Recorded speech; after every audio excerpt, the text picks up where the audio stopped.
In the distant future, humanity has spread across many planets, forming a vast interstellar empire. Space travel is possible because of a rare and powerful substance called spice. Spice allows special navigators to safely guide ships through space, making it the most valuable resource in the universe. The only planet where spice can be found is Arrakis, a harsh desert world filled with endless sand, deadly heat, and massive creatures known as sandworms. For many years, Arrakis has been ruled by House Harkonnen, a brutal family that controls spice production through violence and fear. However, the Emperor suddenly orders Duke Leto Atreides, leader of House Atreides, to take control of Arrakis. On the surface, this seems like an honor, but Duke Leto understands the danger. The Emperor fears the growing influence of House Atreides and is setting a trap.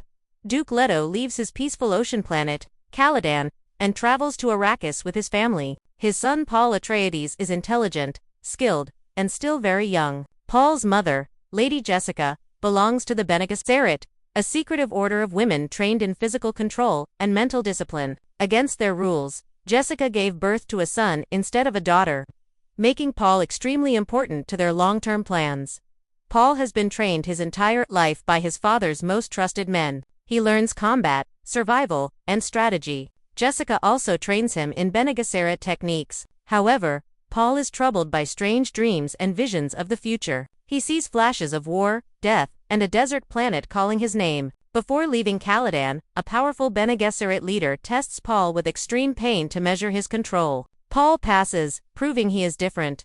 When House Atreides arrives on Arrakis, the situation is tense. The planet is hostile, and the people are cautious. The Fremen, native desert dwellers, survive by adapting to the land and conserving every drop of water. Some of them believe Paul could be a messianic figure spoken of in their legends. Meanwhile, the Harkonnens secretly prepare to strike back.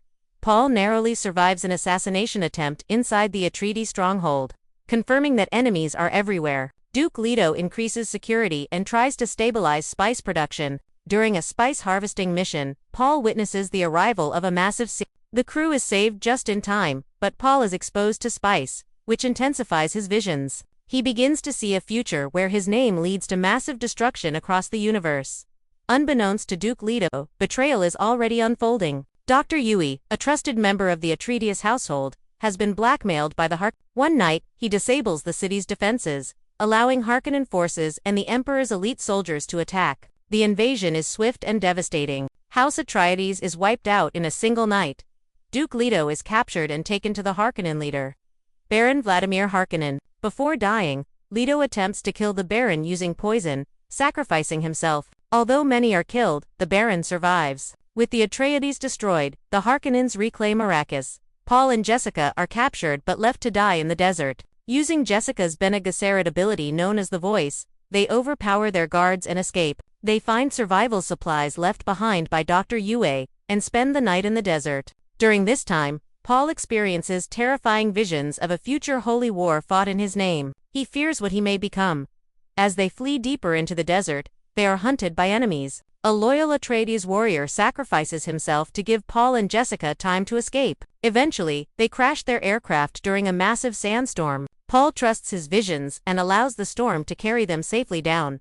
Stranded in the deep desert, Paul and Jessica put on stillsuits, special clothing that recycles body moisture to survive the extreme conditions. They nearly attract a sandworm but escape just in time. Soon after, they are surrounded by the Fremen. The group is led by Stilgar, who is suspicious but curious. Jessica proves her strength by defeating Stilgar in combat without killing him. Paul meets Chani, the girl from his visions. However, a Fremen warrior named James challenges Paul to a ritual duel. Though inexperienced, Paul is forced to fight to survive. He kills James, marking his first true step into adulthood.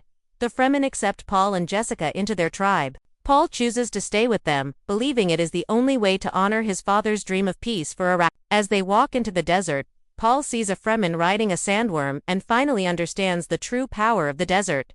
Chani looks at Paul and tells him, "This is only the beginning."